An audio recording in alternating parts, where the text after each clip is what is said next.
Greetings, it's Iain from RTO. Saturday morning, had a bit of a cock up on the screens, but we sorted that out. Anyway, good morning, Richard.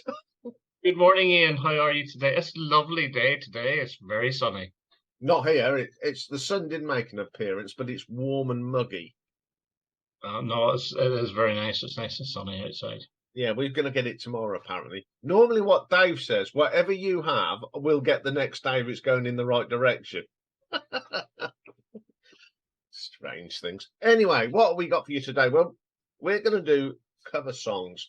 So basically, some songs that have been covered by other bands, basically. It's just a covers thing. And I've done the same premise, only one band, one cover from that band. So we don't have all Beatles songs and all sorts of things. So usual thing. Richard can go first, I'll go second, and I've got 5 bubbling unders. I have 6. Wow. I have a lot more, but 6. Yeah, I could have had 20. It was so easy. Anyway, here we go. Over to you then, Richard. Okay, thank you. Well, I have, as I say, only one cover band and one being covered. So you can't get 10 Beatles covers, or you can't get David Bowie covering 10 different songs. So my number 10 is a song which was originally released in 1961 by the Marvelettes, and it's Please Mr. Postman. And the cover I am going for is the Carpenters. Not the Beatles, the Carpenters. I absolutely love it. I love Karen's voice on it. And the video that's shot in Disneyland, I believe, is really great fun. And I think it got to number 2 in the charts here. It was a very big hit, and it definitely gets in my top 10. The Carpenters, Please Mr. Postman. Yeah, I love that video. It's such a lot of fun, isn't it? Yeah, love it. To be quite honest, I think the Carpenters version is better than the Beatles. So do I, definitely. I've always said that, but although I do like the Beatles version, don't get me wrong, I think it's a very good version, and I really do like the Marvelettes. But the Carpenters has got a little bit of a country feel to it, and I think it works so well. And it's just, and as I say, Karen Carpenter's voice is, oh, love it. Yeah, great choice. My number 10 first came out on the album Revolver from the Beatles in 1966. But in 1981, it appeared on Face Value by Phil Collins. And again, I'm going to say I think Phil's version is far better than the Beatles. You'll get shot for that. You will get. I know, but I think he did a better version of it. I like it as well. I think it's a very good version. Yeah, when you pick up the album, go, this could be interesting, and when you listen to it, you go, ooh, yeah, nice one, Philip. Yeah, I love that version of it. I do like the Beatles. Don't get me wrong. I do like the Beatles version because it was a bit unique for that time. But I think Phil nailed it. You remember a song called Ever So Lonely by Monsoon? Yeah. Well, on their album, they do a version of Tomorrow Never Knows as well. I think it was Tomorrow Never Knows, and that's very good too. But I agree, Phil Collins' version is excellent. Well, my number 9 is a cover of a Bob Dylan song. And the song is With God on Our Side, and it's by the Neville Brothers in 1989. And it's so minimalist. It's absolutely gorgeous with Aaron Neville's very warbly voice. It's very atmospheric, and I think it's absolutely beautiful. It's over 6 minutes long, but it's so slow, minimalist, gorgeous version. And it's the highlight of that album. So that gets my number 9. Yeah, I like that version, but there's a lot of Bob Dylan songs that I prefer the covers, to be quite honest. I mean, one example is Masters of War that Roger Taylor did on his Strange Frontier album. It's got so much more atmosphere on that. It's a great cover. I agree. I think the Neville Brothers version of that song is just, well, it's a lot better. I've upset Beatles fans and now I've upset Bob Dylan fans. I'm doing well today. Okay, my number 9 is one of them singles that was the only hit this band had. And the band's called, the original was done by Rare Bird, and it's a single from 1969. And the cover I've gone for is the Marillion version, and it's Sympathy. Don't know it. Oh, there's the keyboardist in Rare Bird is a chap called David Caff. Now, David Caff played Viv Savage in the Spinal Tap movie, the keyboard player. Mhm. It's very, very similar to the original. And the reason Marillion done it, they was in a cafe and it came on the jukebox or something, and Steve Hogarth went, I like that. Let's do a version of it. Mhm. And it's a great, it's a great song, Rare Bird, Sympathy. Got to number 17 for Marillion and actually got to number 1 in Italy for Rare Bird and France. So what year was that from Marillion? You said 19, it was 1969 the original was, and Marillion did it. They put it on one of their greatest hits albums in 1992. so Steve Hogarth, he says, so it's not Fish era. No, it's actually from the Hogarth era.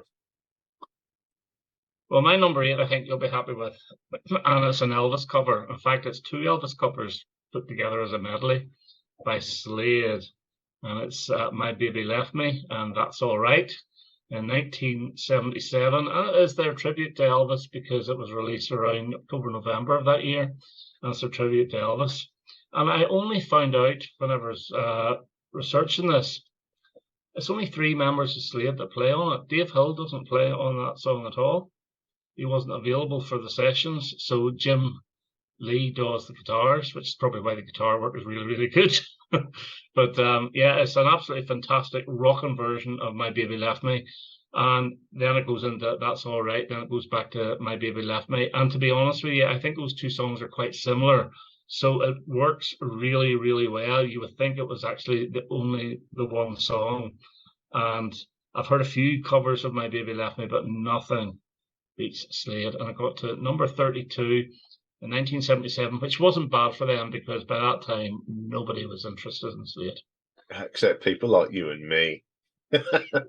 Yeah, it's a great choice, and it makes sense now why the guitar works great on it. It's Jim, but again, we've got Noddy and Jim doing something great. Although that's not their own song, they were just so good at doing things like that. You know, you look at Slade now with I don't even think Don Powell's in Slade anymore, but Yeah, he's the only one. They're not Slade without Noddy and Jim. Jim wrote all the music. He was the melody maker, put it that way, and I think Noddy wrote the majority of the words. But brilliant songwriter. yeah, great choice. Right, my number 8 is a song that was originally done by Fleetwood Mac, and it was a single in 1970, and it's the Green Manalishi with the 2-prong crown. Now, the version that I love is by Judas Priest on their album Killing Machine. Love both versions. You've got the bluesy Fleetwood Mac, absolutely killer, but the metal version with Glenn Tipton and KK Downing doing the guitar work and Rob's voice just makes it a great version. Big one for the fans. Everyone loves this track, and they still do it to this day. It's always in the set. It's a great version of it, and I think they did it justice. I haven't heard the Judas Priest version, but I do love that Fleetwood Mac song. I really do. It's one of Peter Green's best. Yes.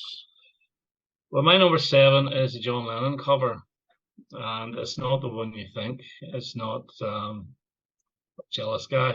It's actually number 9 Dream from Walls and Bridges, and it was covered in 2011 by the gorgeous Andrea Corr.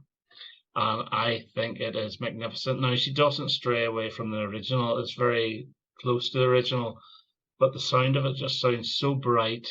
And if you watch the video, now, whenever you put the video list down, please don't just put the one that has a picture of her with her Lifelines cover. There is a custom made video, which is really, really good. And I've always loved it, and I think her voice suits the song so well, and she sings it's brilliant. It's absolutely brilliant. That's all I can say. As I say, it's from her 2011 Lifelines album. I Johnny can't. I'm Marr. not. Can't. And there's not much more I can add to that because it is great, and I know the video, and I will search it out because it's a good video. And she just gives it her twist on it, but she doesn't do it. She gives it justice, doesn't she? It's a And fantastic. it's fresh, so fresh sounding. Yeah. Okay, my number 7. It's got a song that was a number one in. It was 8 weeks for number one in 1962 for the Shadows. It's a song that Mike Highfield did on his QE2 album from 1980, and it's Wonderful Land. Brilliant. It is brilliant. There's not much between both of them. I can't say one's better or the other because they are both great tunes. I mean, you got the Shadows with that lovely strings, and then on Mike, you've got some of that delicate guitar playing, and that the percussion on Mike's is fantastic. It's a great song off that album. It is indeed, and also his cover version of Arrival as well is brilliant. Yeah, It's very good choice. My number 6 is a very old song, and I don't know much about it. I think it was written in 1935, and I think people like Benny Goodman recorded it. I don't know who recorded the actual original, but this was released in 1973 by Brian Ferry, and it's These Foolish Things. And it's on his debut album, which is all covers. But this is the best song on it by far. It's absolutely wonderful. If you sort of picture yourself in a smoky bar downtown at 1 o'clock in the morning, a guy smoking a fag with a whiskey, playing the piano, tinkling away, smoke everywhere. It's just so really, really good. And the backing vocals are fantastic as well. And I love it. Absolutely love it. So that's my number 6. These yeah, Foolish Things. great song. I mean, I've heard quite a lot of people sing it, but I think it suited Brian Ferry. It works Everything so well. about that song is Brian Ferry. Mm-hmm. You can imagine him in that bar with the whiskey. It even got on to that 20 gold or great hits in the mid 1980s, which mixed Roxy Music and Brian Ferry Yeah, singles. So I've you got got that. I've got that album. It's a pretty good on album. that. I was surprised it got on, but it's so good. Yeah, he's got the right voice. What a great choice. Well, my number 6, we go back even further from when the original came out, 1959. Got to number 25 for Johnny Kidd and the Pirates. Now, the version I've caught was on an EP in 1981. And the EP was called the St. Valentine's Day Massacre. And the track is Please Don't Touch Girls' School and Motorhead. Oh, brilliant. I forgot about that. Absolutely brilliant. I just love that song. It just suited them to. I mean, they did do a lot of work together. I mean, the EP is great because you got that, then you've got Girls' School covering a Motorhead song, and a Motorhead's covering a Girls' School song. They were big friends. They used to hang out together. I mean, Phil Campbell plays on the new Girls' Schools album, so there's still that connection with Motorhead. I just think it's a great, and I saw that on Top of the Pops, and it was absolutely hilarious. Yeah, absolutely fantastic. I love it as well. I actually bought a Motorhead CD about 20 odd years ago just to get that and the Ace of Spades. There was only two I wanted, and it was cheap, so I bought it. Well, my number 5 is a very famous Neil Diamond song, and it's Sweet Caroline, but it's actually sung by the Drifters in 1973. And it's my favorite version of it. And I think Johnny Marr's vocals are absolutely magnificent. I don't know if you ever heard their version, but it's from their Drifters Now album.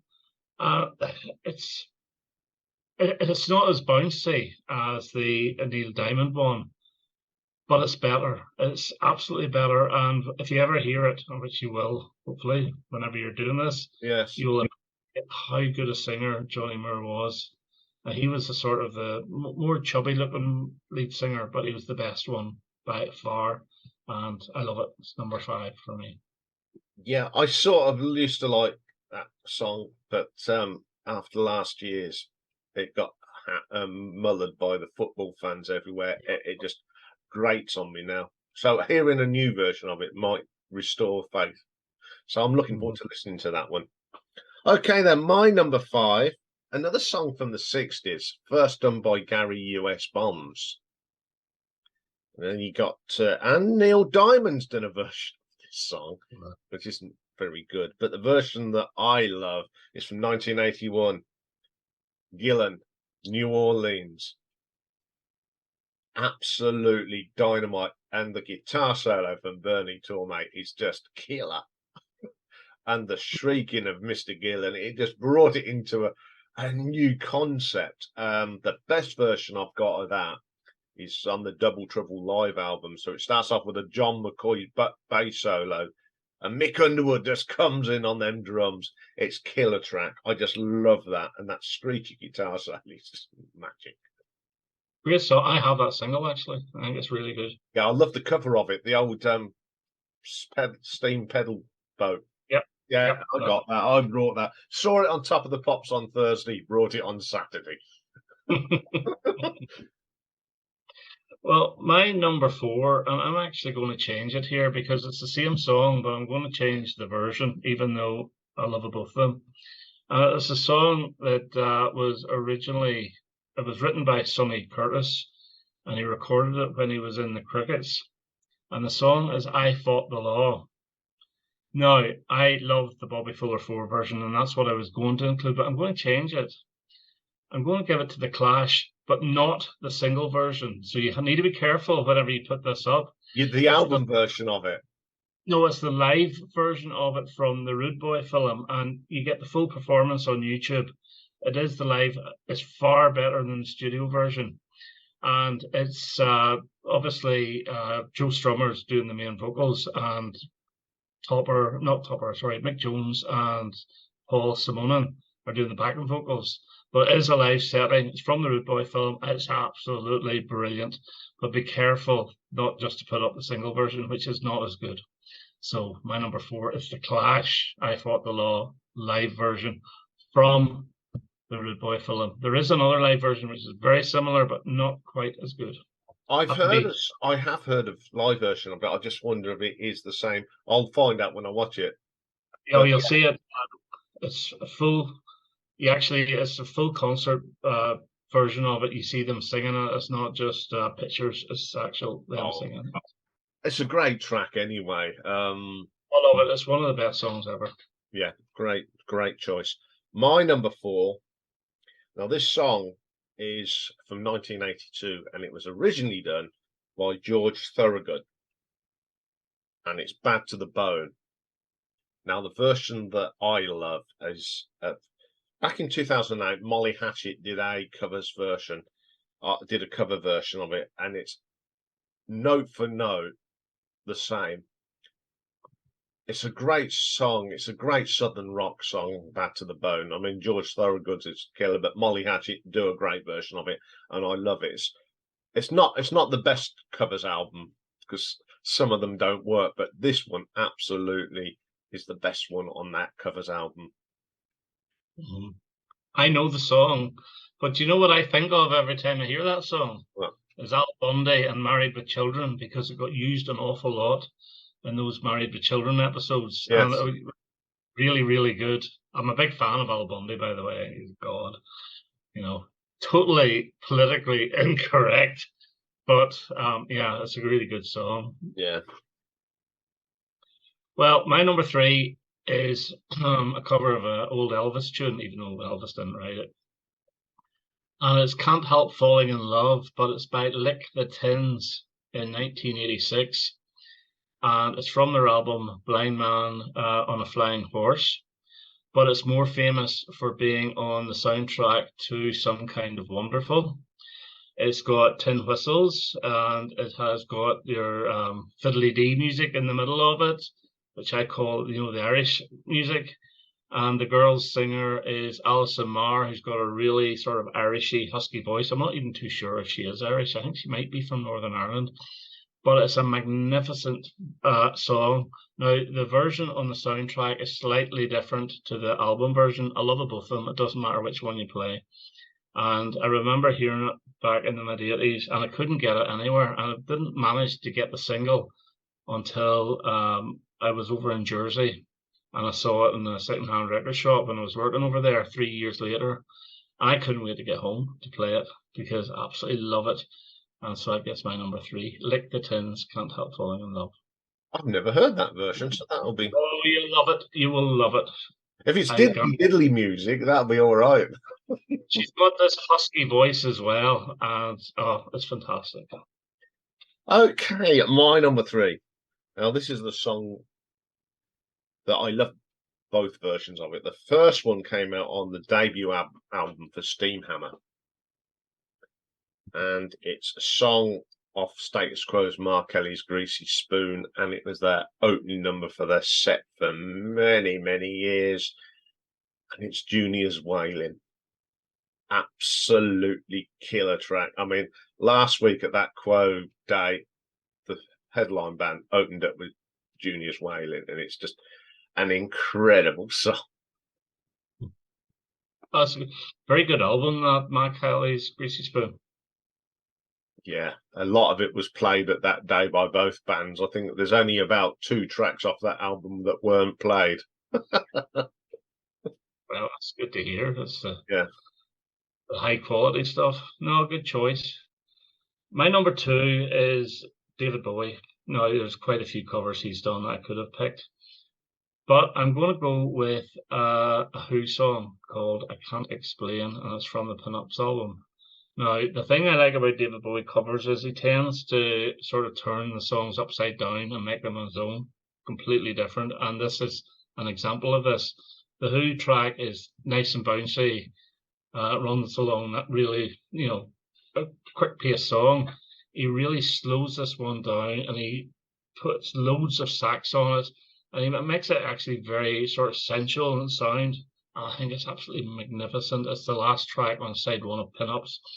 It's a brilliant, brilliant track. And I actually heard that before I heard the Who version, and I couldn't believe the difference in the 2 songs whenever I did hear the Who version. Now, don't get me wrong, I do like the Who version, but it's not a patch on the David Bowie version, which is almost a completely different song. It's a bit like him doing Across the Universe, which is completely different as well. I nearly picked that, but then I thought I'd be cheating because I had number 9 Dream, because John Lennon wrote that, and John Lennon also wrote Across the Universe. So I'm going with I Can't Explain, and that's my number 2. Oh, you'll have Stevie having it on Thursday saying it's better than the Who's version. Oh, you might get some stick there. Yeah, I like that track on there. Now, there's some tracks on that Pin-Ups that just didn't work for me, but that is one of them that did. Great choice. Okay, my number 2 is a bit of one end of the extreme to the other. Now, the song is a song that was written by Joni Mitchell. It's from her Blue album from 1971. But the version that I'm going for is the one that it's most famous for. And that's Nazareth, This Flight Tonight. I didn't know that was Joni Mitchell. Yes, a Joni Mitchell song. I didn't know that. And it's typical Joni Mitchell. Acoustic guitar. Da, da, da, da, da, you know, all that. And then along comes Manny and Dan and company and beef it up. Well, but it's it's a great song. I've been lucky enough to see that lineup of the band do this at Milton Keynes, and the crowd went mad for it. It's an absolutely killer track. Well, good choice. Well, my number 1 is one of my favorite songs of all time. It'd be in the top 10 songs. And there's been a couple of versions of it. It was originally recorded by David and Jonathan, who are Roger Greenaway and Roger Cook. And it was written by them as well. And it was recorded in 1967. But the version I'm going for of Softly Whispering I Love You is by the Congregation in 1971. There's a choir behind it. Brian Keith's voice is absolutely brilliant. It's very gruff voice, and as I said in the previous video, he does at times sound out of tune, but he's not. I bought this single whenever I was a child. I must have been about 5 or 6. It's one of the first ones ever to be belonging to me. And as I say, it's one of my favorite tracks. And Paul Young also did a version of it in 1990, which I think is really good as well. But the Congregation is magnificent. And if you're putting a wee thing up, just put the album cover up because you get the full song. Brilliant. As I say, in my top 10 songs of all time. Great choice. Yeah, I've heard that, and it's a nice song anyway. I think whoever sings it has always done a great version of it. Okay, my number one. You'll love this one. Now, this is a song that was on 10 years after second album Stonehenge of 1969. And the version that I love is off a live album from 1972. And it's the opening track of Slade Alive. And it's the brilliant Hear Me Calling. Yeah. Which, again, Jim and Noddy just turned it on its head. I mean, 10 years after is a great version, but Slade just beefed it up. Now, I've seen a band, they were called Dumpy's Rusty Nuts, and I've seen them, yeah, they were a pub band, but all of a sudden they supported Status Quo at the NEC, and they came on such stage, and everyone knew them because they were a very big band at the time on the pub scene, and they opened up with Hear Me Calling, done in the Slade way. And they did it exactly like on Slade Alive, all the whoos and all that. And the crowd went mental for this. It was just a great version. Apparently, there is a studio version on it on the remix of Sladist in 2011, and it's not as good. It's the live version for me. Yeah, I've got the reissue of Sladist. It's okay, but the sound quality is not as good as the rest of the songs, which makes it sound not great. Good choice. Well, will I run through my 6 bubbling unders? And the first one is a Tim Buckley song called Song to the Siren. And it's by This Mortal Coil, and it was released in 1983. Again, very atmospheric, a little bit in that vein of the Neville Brothers one. I also have the Seekers doing Island of Dreams, which was originally by the Springfields. It's written by Tom Springfield, and this is where Judith outshines Dusty Springfield, I'm afraid, but it's a better arrangement of the song. The Springfields is a little bit country-ish. Then I have the Jam doing Sweet Soul Music. Now, it's not the B-side, the live B-side of This Is the Modern World. It's a 1981 BBC recording, which you get on the BBC double CD. Oh, yeah, that's a great song. I love that version. It's an Arthur Conley song. I also have Albert Hammond, his song, The Air That I Breathe, but it's the Hollies in 1974 that make it the song that it is. So the Hollies, The Air That I Breathe. And 2 more. I've got 3 here, but I'm going to pick 2 just. Roy Orbison, I Drove All Night, which was originally recorded by Cyndi Lauper. But I think Roy Orbison's got a fantastic, upbeat version. And finally, the one that you're not going to be happy with, and it's Status Quo, Rocking All Over the World, which is better than John Fogerty's version. I'll give you that. It is better than John Fogerty's. but John Fogerty's version is very good as well. So I had to get Quo in there with Rocking All Over the World. So those are my bubbling unders. There's some good choices there. You're right about Judith sounding better than Dusty. Mm-hmm. Far superior on that song. Oh my! Sorry, it's a slight different arrangement, which I think makes it better. Yeah. My 5 start off. First one is a song that was on the sensational Alex Harvey album Next from 1973, and it's Faith Healer that Fish did on his Rain Gods with Zippos in 1992, done in the same vein as the Alex Harvey band. Fish is a big Alex Harvey fan, so he did it true. It's a great song. My second one is a single that was released in 1993 by a young lady called Liz Sorensen. But we know it better by Natalie Imbruglia. Torn. Ah, right. Yeah. Okay. Because the So, original is sang in, I don't know if it's Swedish or it's because she's from Scandinavia. Very weird hearing it sung by the original. My next one is a song that goes back to the 90s, 80s, sorry, by Diamond Head. The Am I Evil, but the version that I love is the Metallica's. okay. Which was on the B side of Creeping Death, a single, but they made it their own. There's a little story of that one. I was at their concert, Milton Keynes, and Diamond Head supported them, and this lad said, "What?" said in front of me, "Why are they covering one of Metallica's song?" And I said, "Because it's not a Metallica song; it's their song." Oh, my next one, we've already mentioned them. They did a cover of This Flight Tonight. And it's Nazareth Razamanaz done by Saxon. Now, Right. to sing Razamanaz, you've got to have the right voice. It wouldn't work, but Biff does it, and it's a great version.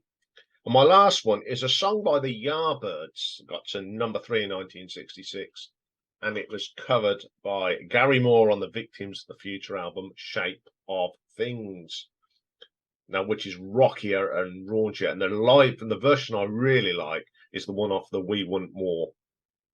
The live version of that is absolutely amazing because it's got a great Gary Moore solo on it, and I saw Gary do that 3 times live, and it's just one of the highlights of the show.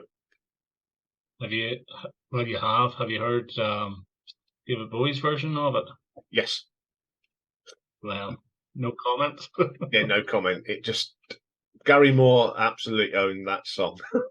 Right. Fair enough. So there we go. I think there's some good tracks in there. Indeed, I enjoyed this one. So it did. Yes, the It took next me a while to get one, but once I started getting 2 or 3 down, oh God, I must have about 20, 25 different versions. Yeah, I could have gone for loads. Well, as always a pleasure, and I think everyone always looks forward to these. Our next one was one that Richard chose, and we're going to look at B-sides. You can elaborate more what the challenge was. Basically, your 10 favorite non-album B-sides, so they were exclusive to the single, but they could be included on greatest hits, and especially in this day and age with CD bonus tracks, they're obviously going to be put on that. But at the time, they weren't on any album apart from maybe a greatest hits that came a couple of years later. Yeah, and I've stipulated myself to 7-inch singles. And I know that we are going to agree on one. Yes, I think But, so as well.